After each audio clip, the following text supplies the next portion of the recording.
Jacqueline, what realistically can Antony Blinken achieve from this trip?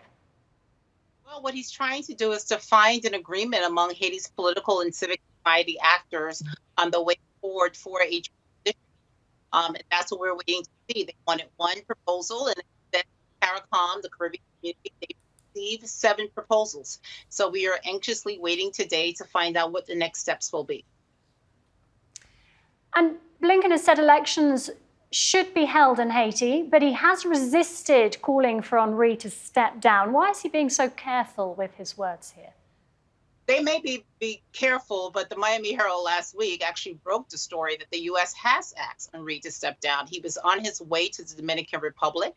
The Dominican Republic told him that he could not land. He was hoping to go to Haiti from the Dominican Republic. And as he turned around and was headed to the U.S. territory of Puerto Rico, he was basically issued a document for ask, and it was for him to lead this new governance structure that would end in his resignation. It was there in black and white. We've seen it. We've reported on it. And so, they've said one thing publicly, but we know what is being said in other corners. And so can we expect Ariel Henry to step down?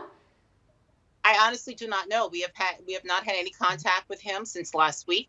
I know a lot of patients, whether they like him or not, this is not sitting well with them, that the international community, particularly the U.S., is not assisting him with getting back into Haiti. Outside of this issue with coming up with some political accord, other asks that they have made of him, he has granted that. They wanted a removal of fuel subsidies. He did that. They wanted support on issuing sanctions against political actors and members of the elite. He did do that, despite the fact that it made him some political enemies.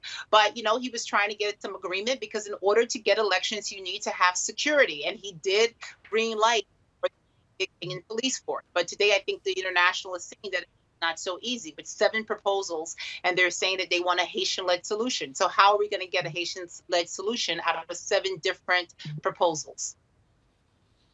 And I was just reporting that more than 360,000 Haitians have been internally displaced. Over the weekend, a lot of them fled to the Dominican Republic. No sooner had they reached the border, they were sent back. Why? Exactly. There's always been this issue with the Dominican Republic and Haiti over its borders, and President Abinader has made it very clear that he is not going to open up refugee camps in his country. And so today it is a very difficult situation, including for those Haitians who live in the Dominican Republic. We have to remember that even though these two countries are neighbors, they have a very acrimonious relationship.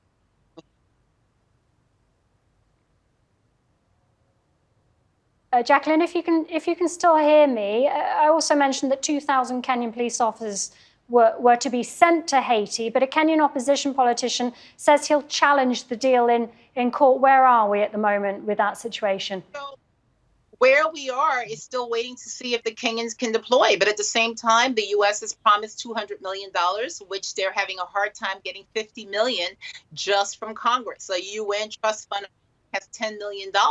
So there's the legal issue in Kenya for these 1,000 police officers, but only 400 of whom have been vetted, and they need to be vetted, all of them, before they can be deployed to Haiti. Then you have the issue in terms of how do you pay for this? How do you finance it? And then there's a third issue. Where do you put them? The idea was that they would basically have a base near the airport. And we know in the last couple of days, the gangs had surrounded the airport and started targeting the airport, leading to major carriers canceling international flights.